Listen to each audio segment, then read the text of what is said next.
Unmanned vehicles, or drones as is much easier to say, are currently all over the military news sphere. Mostly this is because of developments in Ukraine, where Russia has begun using large numbers of Iranian-designed and supplied aerial drones in swarm attacks, while the Ukrainians recently launched a raid on the Russian Black Sea Fleet with multiple unmanned surface vessels, i.e. drone kamikaze boats. But less heralded is that the US Army has just conducted a series of trials that are interesting, as they have been exploring the possibility of integrating unmanned technology systems with in-service platforms. In the first half of October, the Army, along with DARPA and Sikorsky, successfully conducted trials for the first time with an unmanned Blackhawk helicopter. This flew several mission profiles over a number of days, including with internal and external cargo and a simulated rescue operation. The intention was to demonstrate how current and future helicopters can be capable of flying complex missions without flight personnel actually being on board.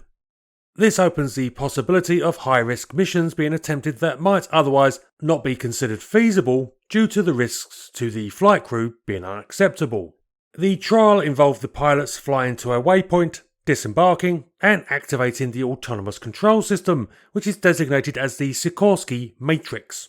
In the tests, the Blackhawk then flew autonomously at speeds of up to 100 knots at heights as low as 200 feet through rough terrain. In fact, the description of one of the tests is interesting in demonstrating the potential of the system. The Blackhawk lifted off with a 2,600 pound external load attached to a 40-foot sling suspended underneath the aircraft. It then flew for 30 minutes to the drop zone, but once there encountered a simulated hostile situation. A ground operator ordered the test aircraft to release its load in a safe location and then land at another site to collect a casualty and take it to a field hospital.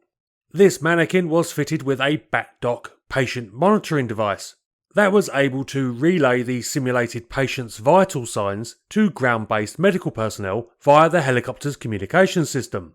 Experiments on using unmanned helicopters in actual field conditions have been ongoing for over a decade, with the Cayman K-MAX being used by the US Marine Corps in Afghanistan for several years on resupply missions. But with Matrix, Sikorsky appears to be aiming at integrating more sophisticated autonomous flight operations into both current rotary wing aircraft and potentially as a standard feature in future helicopters planned for the US military, including the new Defiant X and Raider X.